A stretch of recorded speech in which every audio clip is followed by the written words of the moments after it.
Cuttack railway station, जहां रोजाना हजारों यात्रियों की भीड़ और गाड़ियों की आवाजाही निरंतर चलती रहती है। इसी भीड़ में है लाल सिंह, एक समर्पित ट्रेन चालक जिनका जीवन दो पथों पर चलता है, उनकी ड्यूटी और उनकी आस्था। विकास ने कहा, अरे लाल, फिर से तेरी पूजा और ध्यान। कभी कभी तो लगता है तू इस दुनिया में कम और भगवान की दुनिया में ज्यादा रहता है। विकास, भगवान मेरी शक्ति है, उनकी कृपा से ही सब कुछ संभव है।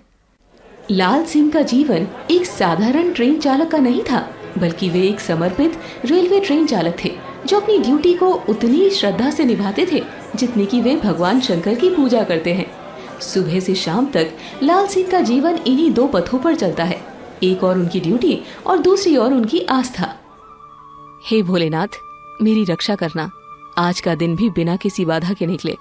आपकी कृपा से मैं हर दिन अपनी ड्यूटी पूरी श्रद्धा से निभा पाता हूँ। लाल सिंह की भगवान शंकर में आस्था उनके बचपन से ही गहरी रही है। बचपन में वे अपने माता पिता को भगवान शंकर की पूजा करते हुए देखा करते थे। लाल बेटा, भगवान शंकर की पूजा में कितनी शांति मिलती है। उनकी भक्ति में हम सभी दुखों से दूर हो जाते हैं। हाँ बेटा, भगवान शंकर हमारे परिवार के रक्षक हैं। मैंने उनकी कृपा से तुम्हें पाया है। इन्हीं क्षणों ने लाल सिंह के हृदय में भक्ति की ज्योत प्रज्वलित की और उनके जीवन की धूरी बन गई। अपनी दैनिक पूजा में लीन लाल सिंह समय के बंधनों से परे हो जाते हैं। उनके लिए इस क्षण में केवल उनके और भगवान शंकर के बीच का आध्यात्मिक संबंध महत्वपूर्ण होता है।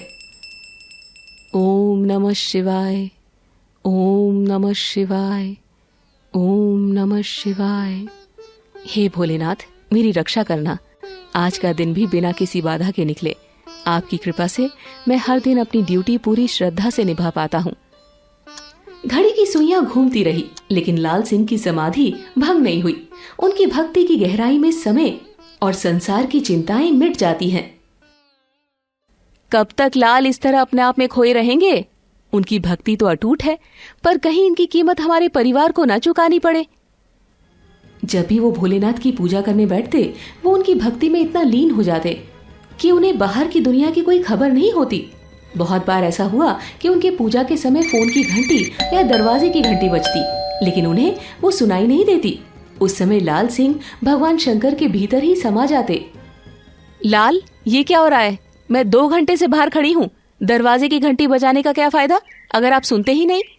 आपकी ये पूजा कभी कभी तो हद से ज्यादा हो जाती है। कलावती, मैं समझ सकता हूँ तुम्हारी परेशानी, लेकिन ये मेरे भगवान की पूजा का समय था। समय तो था, लेकिन इतना कि आपको अपने आसपास का होश ही नहीं रहता। क्या ये ठीक है कि मैं अपने ही घर के बाहर इस तरह खड़ी रहूं? मुझे माफ कर दो कलावती, मैं समझता हूँ। चलो, घर के दरवाजे की एक डुप्लीकेट चाबी बनवा लेते हैं। इससे आगे से तुम्हें इस तरह की असुविधा नहीं होगी। ठीक है, वो तो बनवानी ही पड़ेगी, पर उम्मीद करती हूँ कि आप भी समय समय पर अपनी जिम्मेदारियों का भी ख्याल रखेंगे। ऐसा बहुत बार होता कि पूजा करते करते लाल सिंह की ड्यूटी का समय हो जाता, लेकिन उन्हें इसकी सुध-बुध तक नहीं रहती। तब उनकी पत्नी कलावती उन्हें ध्यान से जगाकर ड्यूटी पर जाने की याद दिलाती। जैसे जैसे दिन बीत रहे थे, लाल सिंह की भगवान शंकर के प्रति भक्ति किसी साधु सन्यासी के समान गहरी होती जा रही थी। लाल, आज बहुत महत्वपूर्ण दिन है। हमें सभी गाड़ियों को समय पर चलाना होगा। कल मिनिस्टर साहब तुम्हारी ट्रेन से यात्रा करेंगे। हाँ विकास, मुझे पता है। भगवान की कृपा से सब ठीक होगा। लाल, ये लॉकेट तुम्हारे लिए बहुत खास होगा। जब भी तुम इसे छुओ, याद रखना कि भगवान शंकर हमेशा तुम्हारे साथ हैं। अगले दिन लाल सिंह की पत्नी कलावती किसी काम से बाहर गई हुई थी और उन्हें बताकर गई थी कि उन्हें 9 बजे ड्यूटी पर जाना है। लेकिन आज भी लाल सिंह भगवान शंकर की भक्ति में इतना खो गया कि ड्यूटी जाना ही भूल गए। भगवान भोलेनाथ की पूजा और ध्यान करते करते उन्हें पता ही नहीं चला कि सुबह के 5 बजे से लेकर 9:30 बजे तक का समय बीत चुका था। तब कलावती बाहर से आती है। लाल, तुम्हारी ट्रेन का समय हो गया है, तुम्हें देर हो रही है। अब 9:30 बज चुके थे। अब लाल सिंह को याद आया कि आज उनकी ट्रेन से मिनिस्टर सफर करने वाले थे। उन्हें कटक रेलवे स्टेशन से लेकर हावड़ा रेलवे स्टेशन तक जाने वाली ट्रेन को चलाना था। ड्यूटी करने के लिए 9 बजे कटक रेलवे स्टेशन पहुंचना था, लेकिन अब 9:30 हो चुके थे। हे भगवान, मैं कैसे इतनी देर कर बैठा? मेरी ट्रेन तो छूट गई होगी। देखा, आपकी इस अत्यधिक भक्ति का नतीजा। हर बार आपकी पूजा आपके काम में बाधा डाल देती है। कलावती, मुझे विश्वास है कि भगवान शंकर हमेशा मेरे साथ हैं। मैं पहुंच जाऊंगा, वे सब कुछ ठीक कर देंगे। ठीक है, लेकिन अगर आप देर से पहुंचे तो आपकी नौकरी पर तो असर पड़ सकता है। लाल सिंह अपनी वर्दी पहनने के बाद कहता है, जो भी हो, मुझे भगवान पर पूरा विश्वास है। संभल कर जाना और अपना ख्याल रखना। रेलवे ट्रेन चालक लाल सिंह आज बहुत चिंतित था। उसने तुरंत अपनी यूनिफॉर्म पहनी और बाइक पर तेजी से कटक स्टेशन की ओर चल पड़ा। रास्ते में रोज के जैसे ट्रैफिक था।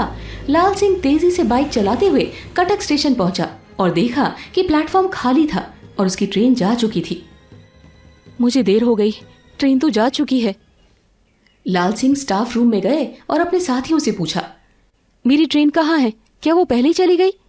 सहयोगी ट्रेन ड्राइवर ने कहा, लाल सिंह, तुम यहाँ कैसे? तुम तो ट्रेन लेकर हावड़ा के लिए निकल गए थे।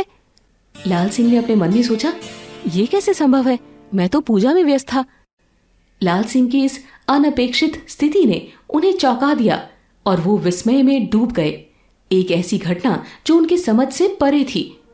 लाल सिंह अभी भी भ्रमित होकर स्टेशन मास्टर के कार्यालय की ओर बढ़े। स्टेशन पर गतिविधियों की भरमार थी, लेकिन लाल सिंह अपने विचारों में खोए हुए प्रतीत होते हैं, मानो वे इस परिस्थिति को समझने की कोशिश कर रहे हों। अब चालक लाल सिंह स्टेशन मास्टर के पास जाकर बताने के लिए गए, सर, मैं लाल सिंह हूँ। मेरी ट्रेन पहले ही चली गई, लेकिन मैं तो अभी पहुंचा हूँ। क्या हो रहा है? लाल सिंह, लेकिन तुम तो ट्रेन लेकर कुछ समय पहले ही हावड़ा के लिए रवाना हो गए थे। सर, ये असंभव है। मैं तो अभी अभी यहाँ पहुंचा हूँ। स्टेशन मास्टर भ्रमित होकर बोला, ये तो बहुत ही अजीब बात है। यहाँ के रिकॉर्ड में भी तुम्हारे द्वारा ट्रेन चलाए जाने की जानकारी है। ये तो केवल भगवान शंकर की कृपा ही हो सकती है। मेरी भक्ति, मेरे विश्वास का फल। उस क्षण लाल सिंह को एक अलौकिक एहसास हुआ। उन्हें लगा कि उनकी अनन्य भक्ति और समर्पण के प्रति भगवान शंकर ने उनकी सहायता की थी। एक ऐसा चमत्कार जो केवल श्रद्धा और विश्वास से ही संभव था। अब लाल सिंह समझ गया था कि जब वो पूजा में लीन था, तब भगवान शंकर ही उसकी जगह ट्रेन चालक के रूप में ट्रेन को हावड़ा लेकर चले गए थे। जब उन्होंने लोगों को ये बात बताई तो किसी को भी उनकी बात पर यकीन नहीं हुआ, लेकिन फिर भी सभी लोग इस बात को सोचने के लिए मजबूर हो गए कि कोई तो है जो लाल सिंह के स्थान पर ट्रेन लेकर चला गया। लाल सिंह की आंखों में भावुकता और आभार की चमक थी। वो बार बार ये सोचकर उसके आंखों से आंसू बह रहे थे कि भगवान शंकर को उसके स्थान पर रेलवे की नौकरी करनी पड़ी। उसी समय लाल सिंह ने फैसला किया कि शायद ये समय है कि मैं अपना सब कुछ भगवान शंकर को समर्पित कर दूं। मेरी असली ड्यूटी, मेरी सच्ची सेवा तो उन्हीं के प्रति होनी चाहिए। जिन भोलेनाथ ने मेरे लिए रेल की ड्यूटी की, अब मुझे भी आजीवन भोलेनाथ की पूजा करनी है। एक अद्भुत अनुभव ने उन्हें अपने जीवन के पथ को पुनः आकार देने की प्रेरणा दी। लाल सिंह फोन निकालते हैं और कलावती को फोन करते हैं। कलावती, मैंने एक निर्णय लिया है। मैं रेलवे की नौकरी छोड़ रहा हूँ। अब मैं अपना पूरा समय और जीवन भगवान शंकर की सेवा में लगाऊंगा। उसी समय उन्होंने रेल विभाग के ट्रेन चालक की नौकरी छोड़ दी। इस निर्णय ने लाल सिंह के जीवन को एक नई दिशा दी और इस प्रकार लाल सिंह की कहानी एक नया मोड़ लेती है। एक ऐसी यात्रा का आरंभ जो न केवल उन्हें बल्कि उनके आसपास के लोगों को भी एक नई आस्था और प्रेरणा प्रदान करेगी। एक गांव में भोलेनाथ जी का विशाल मंदिर था। शंकर भगवान के दर्शन करने लोग बहुत दूर से आते थे। उसी गांव में गौरव नाम का एक लड़का था जो उसी मंदिर के बाहर फूल माला बेचा करता था। गौरव के माता पिता का स्वर्गवास हो चुका था। तभी से गौरव अपने मामा कमलेश के साथ रहता था। गौरव और उसके मामा दोनों ही इस दुकान को चलाया करते थे। गौरव दुकान पर बैठता था और उसके मामा फूल लाकर माला बनाकर तैयार करते थे। प्रतिदिन सुबह गौरव शिवलिंग पर जल चढ़ाता था और मंदिर के अन्य सभी कार्य बड़े ही प्रेम पूर्वक करता था।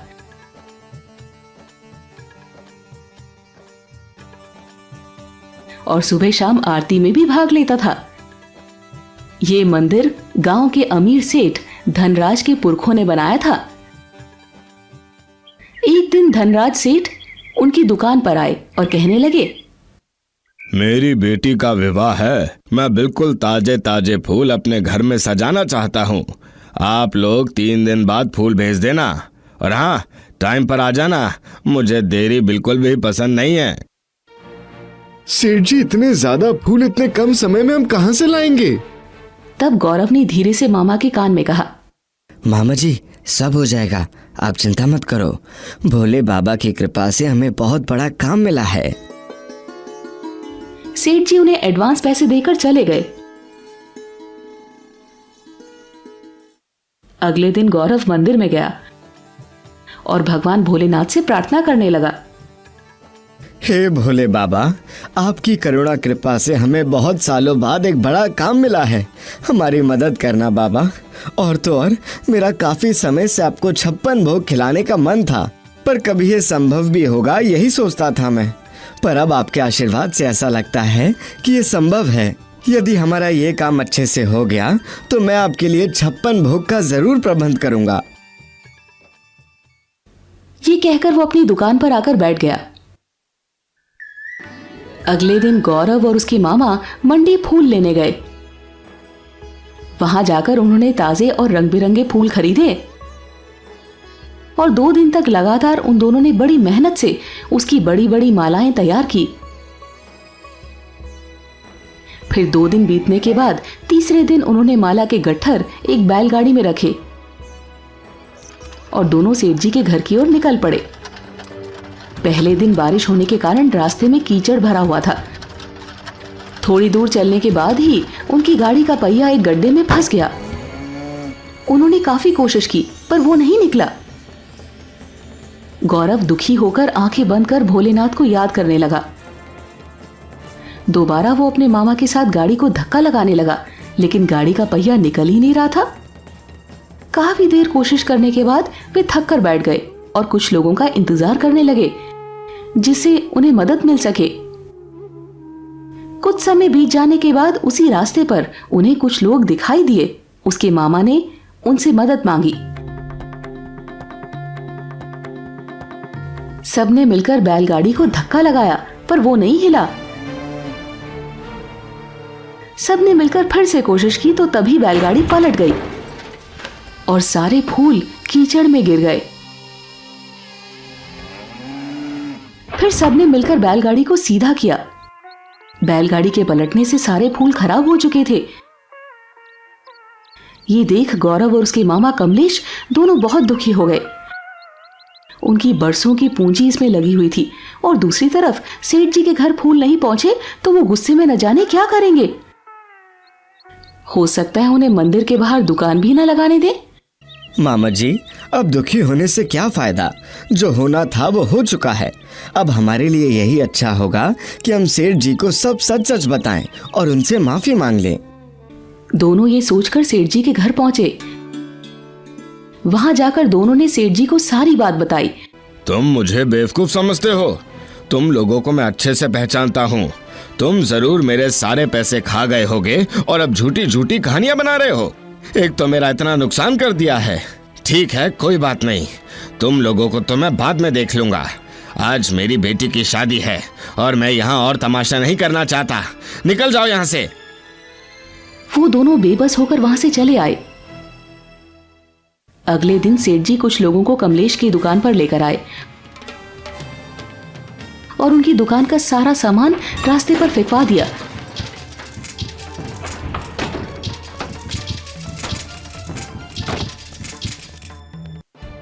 और उन दोनों को बीच रास्ते में बेइज्जत करके अपने ही दुकान से भगा दिया। गौरव और उसके मामा बड़े निराश होकर घर वापस आ गए। उन्हें समझ नहीं आ रहा था कि वो अब क्या करे। दूसरे दिन गौरव मंदिर की साफ सफाई करने मंदिर गया तो वहां पुजारी जी ने कहा, बेटा, तुम अब से मंदिर में मत आया करो। यदि सेठ जी ने देख लिया तो वो मुझे गांव से निकाल देंगे। गौरव ने भोले बाबा के चरणों में नमन किया और रोते रोते घर आ गया। फिर घर के एक कोने में बैठकर रोते हुए कहने लगा, भोले बाबा, मुझसे क्या भूल हो गई जो मैं आपकी सेवा भी नहीं कर सकता? पुजारी ने मुझे आपके पास जाने से रोका। क्यों मैं रोज आपकी सेवा नहीं कर सकता? बोलो बाबा, बोलो, मेरी क्या गलती है? गौरव ये बोलकर जोर जोर से रोने लगा। उधर मंदिर में पुजारी जी ने भोले बाबा को भोग लगाया और दोपहर को मंदिर के दरवाजे बंद कर दिए। शाम को जब मंदिर के दरवाजे खोलने का समय हुआ तो मंदिर का दरवाजा नहीं खुला। उन्होंने कुछ लोगों को बुलाया और मंदिर खोलने की कोशिश की, पर दरवाजा नहीं खुल सका। शाम की आरती का समय हो गया था। सेठ जी भी मंदिर पहुंचे। पुजारी जी ने धनराज सेठ को सारी बात खुलकर बताई। सबने मंदिर के दरवाजे खोलने की बहुत कोशिश की, पर मंदिर का दरवाजा नहीं खुला। निराश होकर गांव वाले वापस चले गए। अगले दिन भी मंदिर के दरवाजे नहीं खुल सके। इसी तरह 3 दिन बीत गए। तीसरे दिन रात को पुजारी बाबा के सपने में शंकर भगवान ने दर्शन दिए।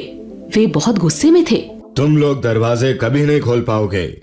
तुमने मेरे सच्चे भक्त को मंदिर में आने नहीं दिया, इसी कारण तुम्हें मेरे दर्शन से विमुख रहना पड़ेगा। ये कहकर भोलेनाथ अंतर्ध्यान हो गए। पुजारी जी ने सुबह सबको ये बात बताई। पुजारी जी की सारी बात सुनकर धनराज सेठ को समझ में आ गया कि उसने कितना बड़ा पाप किया है।